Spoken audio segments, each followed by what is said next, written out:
Hi there, it's Bill with the Doomer Bloomer podcast. Now, if you're a listener to the show, you know that I've been doing this for a long time. But now there's an easier way to make a podcast. If you haven't heard about Anchor, let me explain. It's free. There's creation tools that allow you to record and edit your podcast right from your computer or phone. The Anchor app will distribute your podcast for you so it can be heard on Spotify, Apple, Google, Stitcher, and many more. And you can make money from your podcast with no minimum listenership. It's everything you need to make a podcast in one place. Download the free Anchor app or go to anchor.fm to get started. Cheers.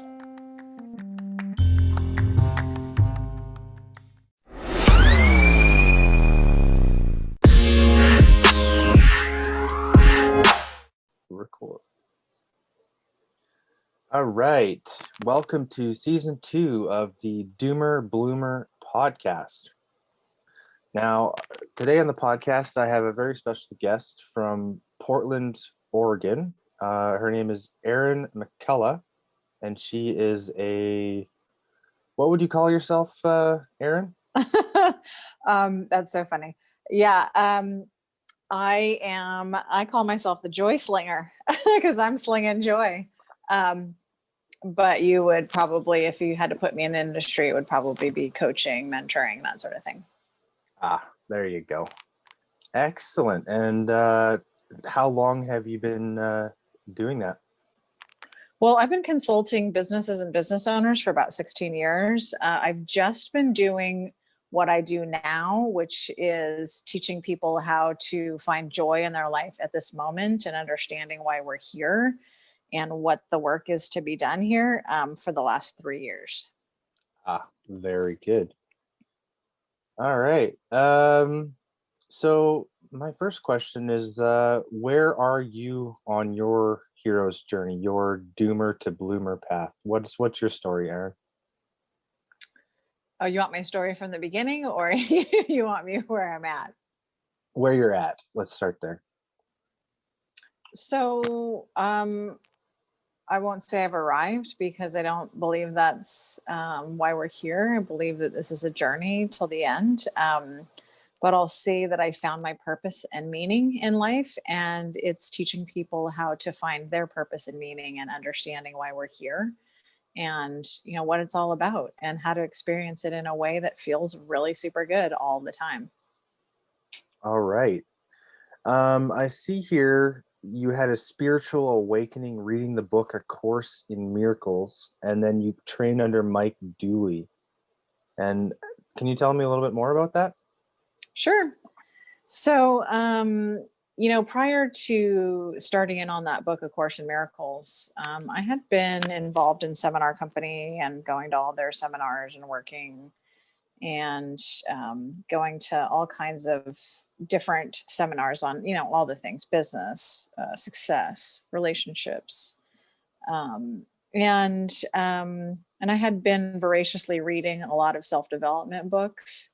But when my time came where I really needed to pull from them, all of a sudden I recognized that, I had an awareness that there was more to this life than just being in sort of crisis all the time or challenges all the time. But I didn't have the strategies to deal with what came my way. And at the time I was going through a divorce, and for whatever reason, it really hit me hard. A divorce is due in general, but it really knocked me for a loop. And I just sort of grasping for anything that would make sense. And somebody had mentioned this book in the past, and I had, I didn't have any preconceived ideas of it at all. I just picked it up and started reading, and it has 365 passages. So it's meant to be a passage a day for a year. And I got, several weeks into it, and it was interesting, and it got me thinking about things. But it wasn't until like month 2 where I started to see a pattern of things where I noticed that every time I opened the book to the next passage, there was like these words that it was like they were coming up off the page in like bold, and they just kept saying joy. The answer is joy. The path is joy. And after a month of that, I was just like, I hear you, but I don't know how to find that joy. Like, where is it? And as it turned out, I had gotten an email from Mike Dooley, who I had met at a seminar through this other seminar company that I was working with. And he had a seminar coming up, and I didn't even read what it was about. I didn't care. I just needed something positive. So I bought a ticket and flew to the other island. I was living in Hawaii at the time. And I went, and it was a day-long seminar, as it turns out, on the visualization process that he teaches. And I had not done visualization before much. I had done it a little bit in terms of sports. I played sports my whole life.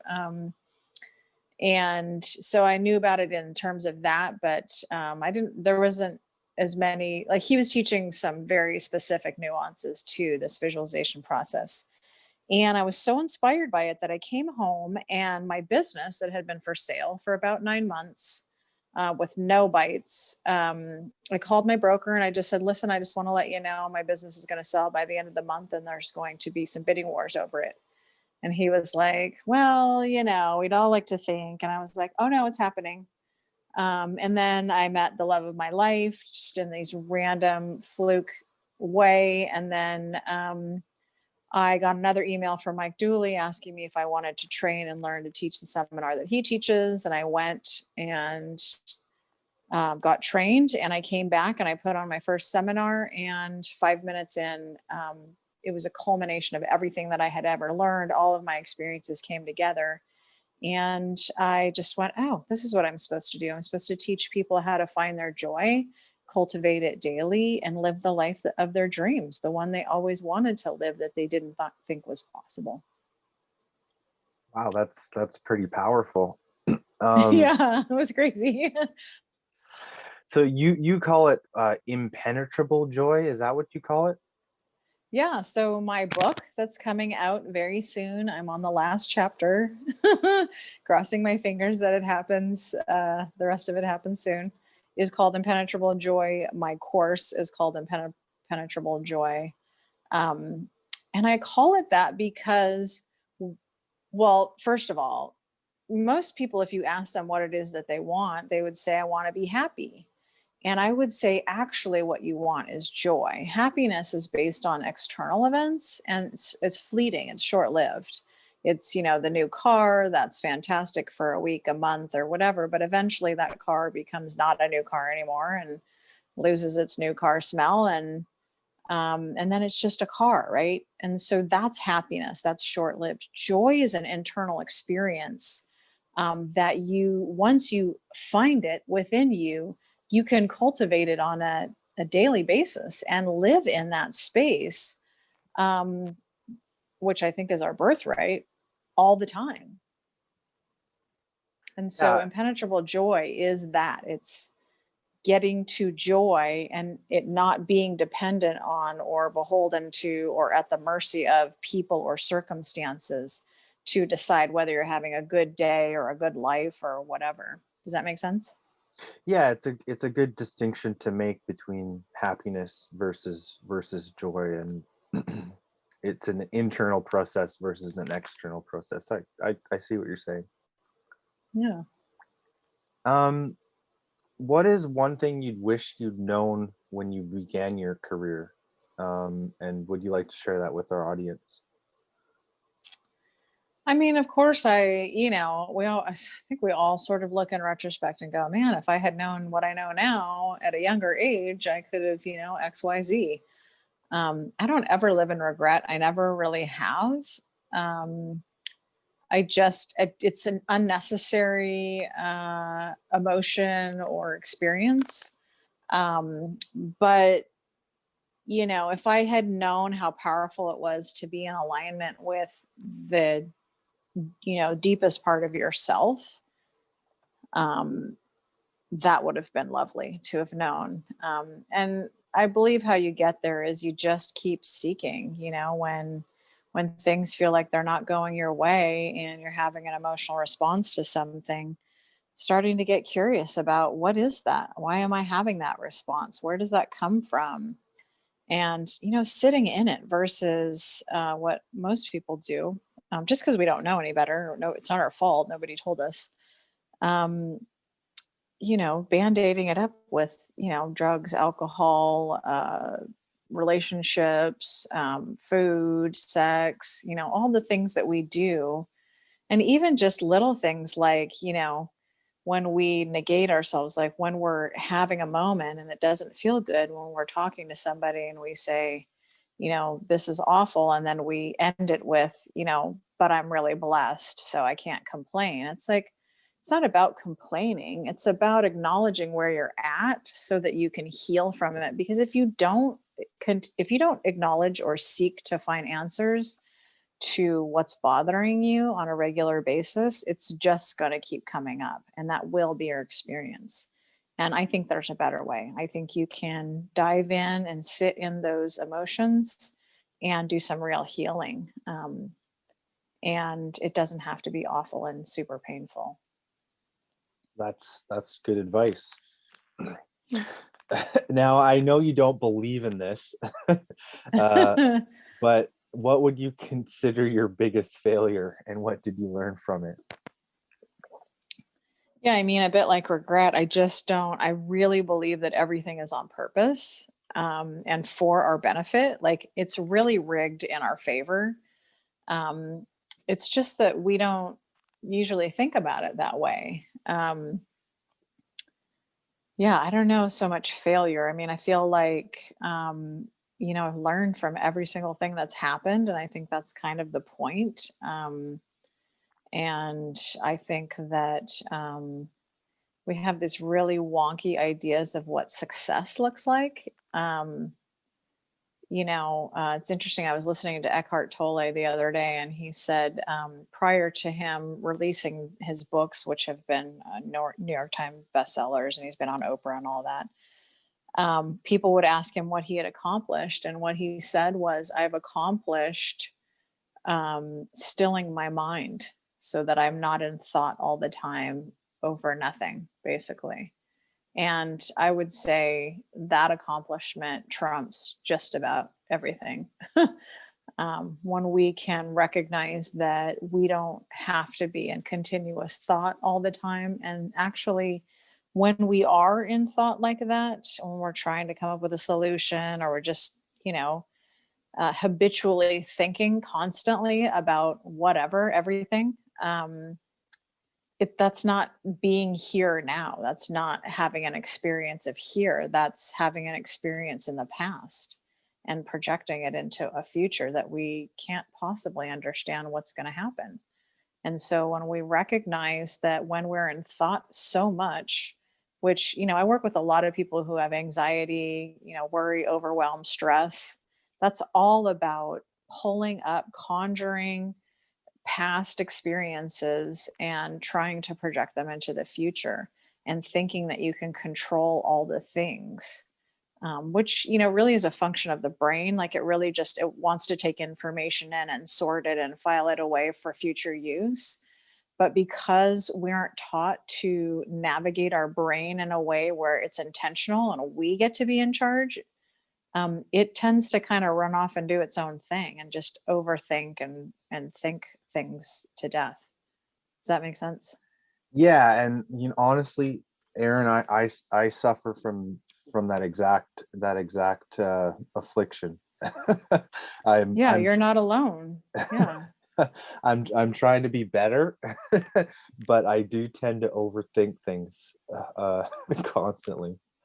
Well, I'll tell you, one of the tools that I teach people is meditation. And the reason, and if people are like, oh, woo woo, whatever, I know meditation sometimes has a bad rap, but I'll tell you, the purpose behind meditation is to clear your mind, is to relieve your mind of thought.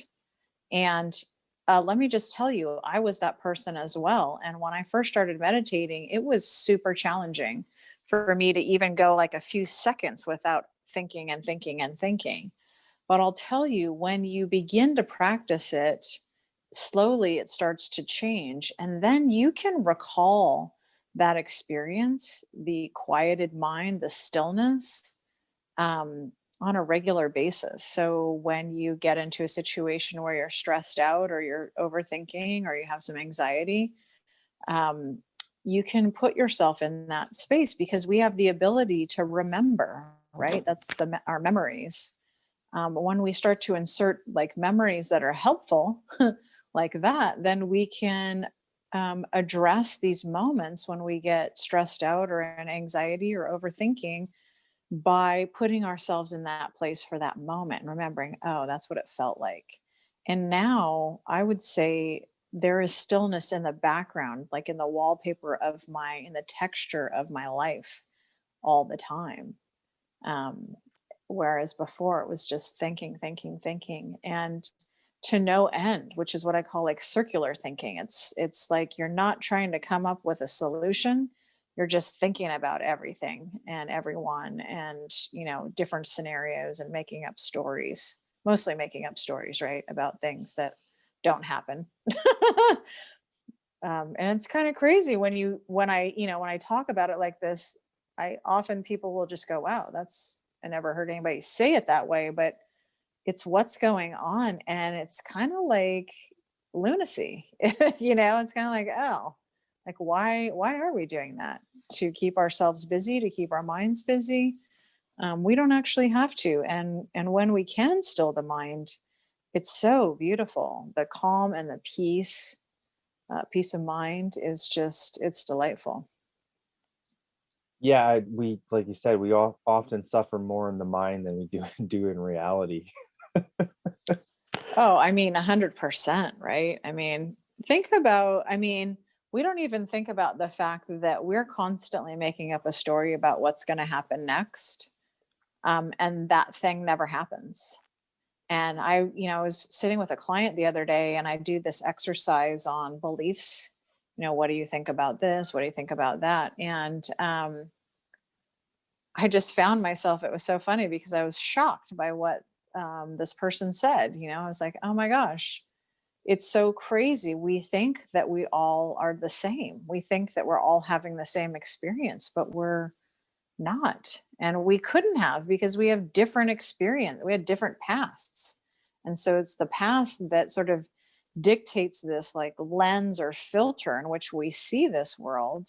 And we all like walk around and act like everybody had the same experience and they should understand. And if they don't behave the way I want them to, then I'm going to get upset by that. But how could they behave any other way than the way that they know how to behave, which is very different because they had a different experience than you.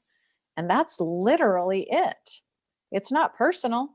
They're just doing their thing with their filters and their beliefs, projecting, their rights and wrongs on you. And that's what we're kind of doing all day long, every day with one another.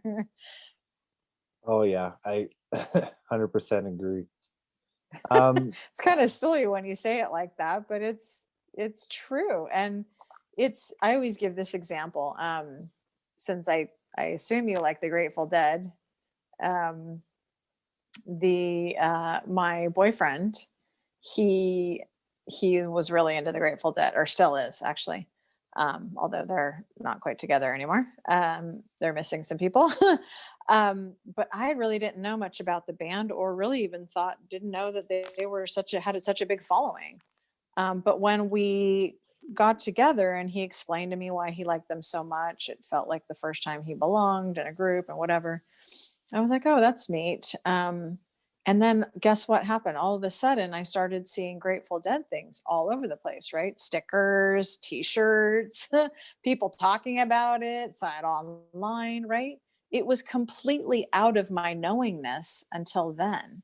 And now, and then I was at my parents' house and I went for a run and I looked down the street and I was quite a ways down the street and there was a van that had a logo on it that was that, I don't know what that logo is called that they have with the skull, and it was like an electric company or something, or a plumbing company or something. And I would never have even like double took to look at it prior, but it's in my awareness now. And that's literally what's going on every day. Like, we're bombarded with millions of pieces of information. We can only take in so much.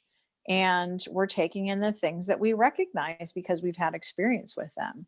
So it leads you to believe that there's a whole lot of other things that you don't have experience in that might be helpful. Yeah, I get it.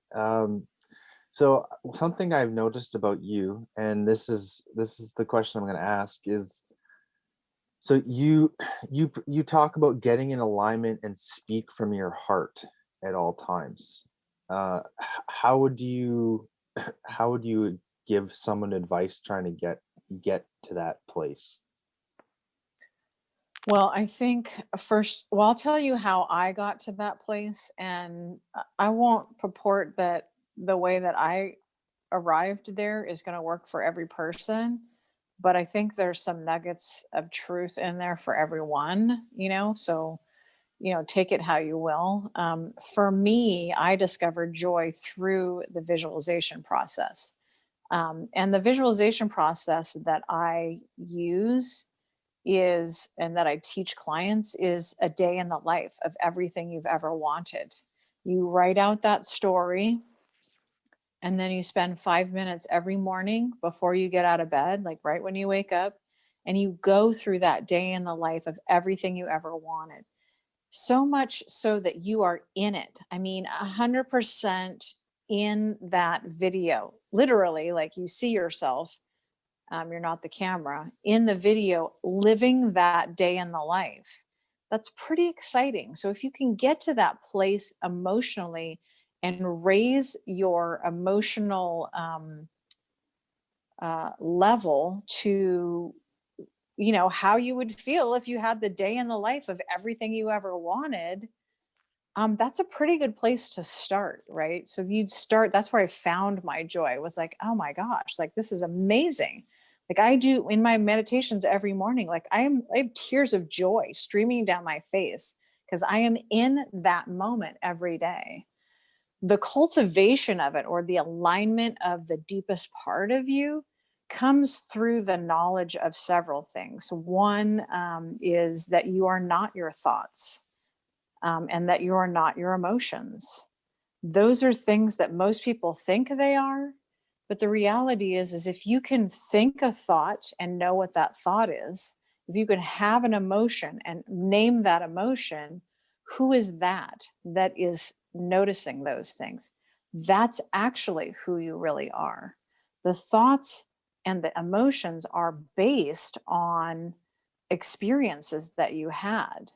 I'm asking you to get beyond those experiences and recognize that while they've served you to this point, in order for you to create a life filled with joy, you get to be intentional about what you want to insert from here on out.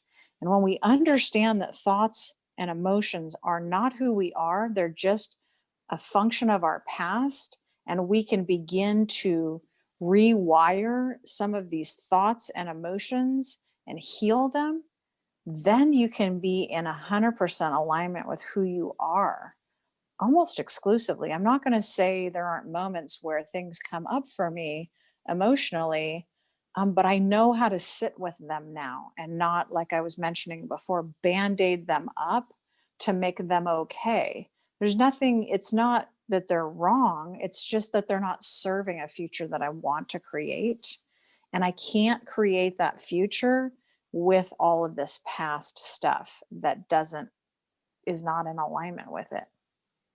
And so that process of getting in alignment looks like healing and understanding what thoughts and emotions are, that they're not who you are, and being able to recognize that they're not and sit in them, so that each time you sit in those emotions, you can heal them. It gets easier and easier each time, but it's a practice. And, just like anything else, you've been practicing this other way of being for so long, it's really challenging. And there's a lot of resistance to a new way of practicing.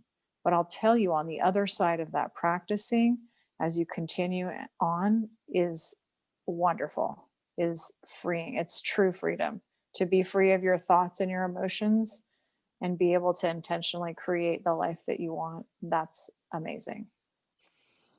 That's awesome. Um, what are the best resources that have helped you along the way? Oh my gosh. I mean, so the seminar company that I was involved with, that was a good foundational piece to just sort of recognize that there's something else going on in the world. And I've read, of course, a ton of books, but I'll say the three books that stood out the most for me were A New Earth by Eckhart Tolle, The Seed of the Soul by Gary Zukav, and The Power of Now by Eckhart Tolle. And I got some very different things from those books, and some were very much overlapping. Um, but this idea of sitting in your emotions to heal them, that I got from Gary Zukov, and understanding that um, we're here for spiritual growth. That is why we exist. Um, it's not to amass things or money or any of the things that, society, media would have you believe. We're here to grow and heal through the challenges that are in our life.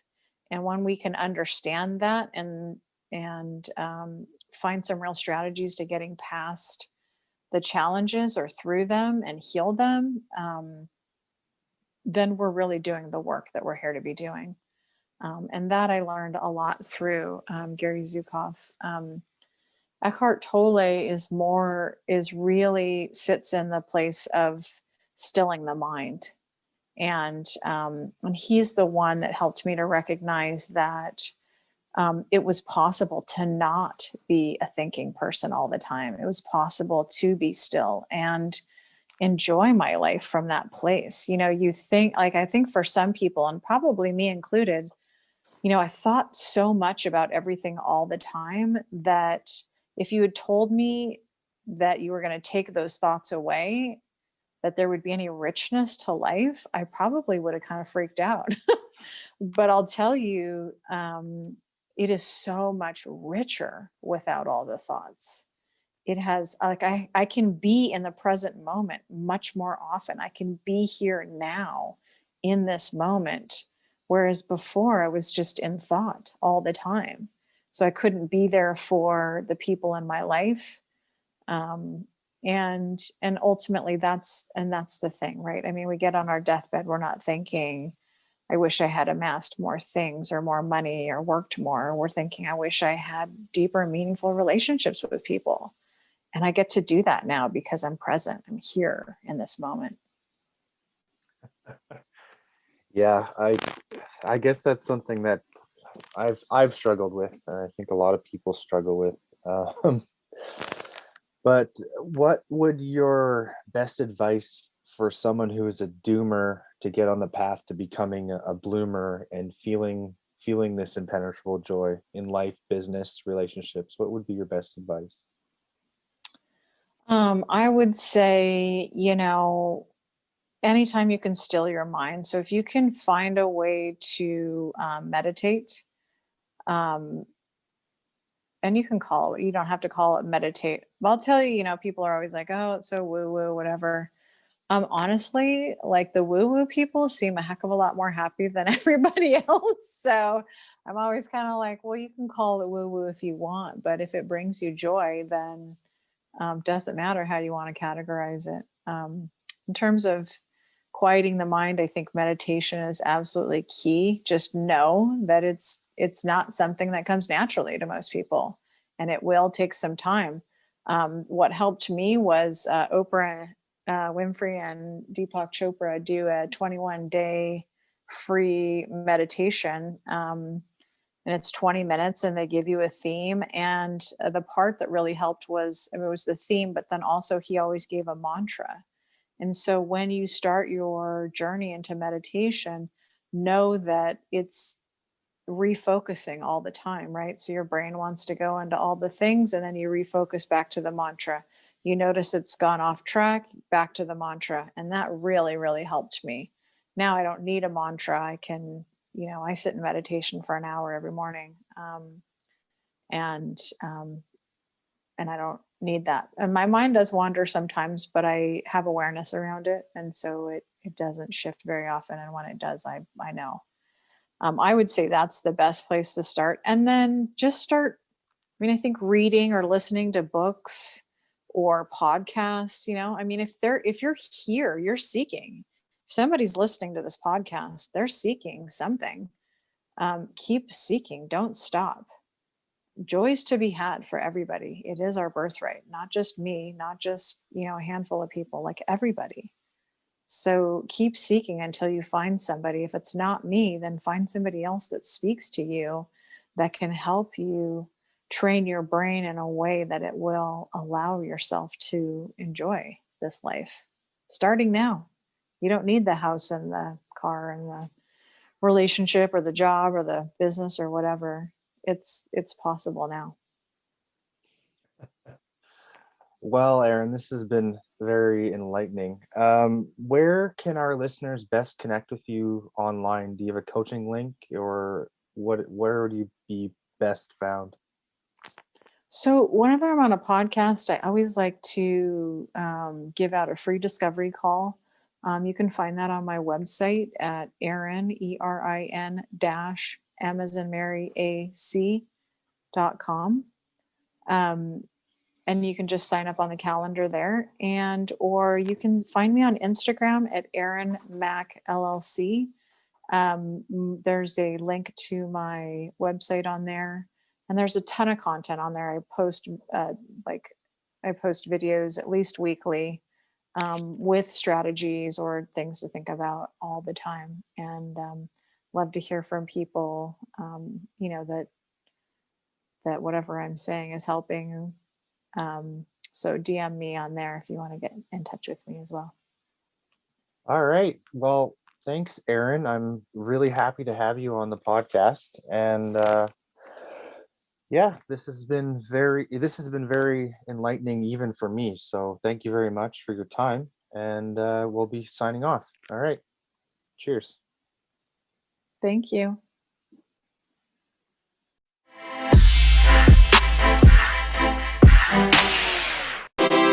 Oh, thank you.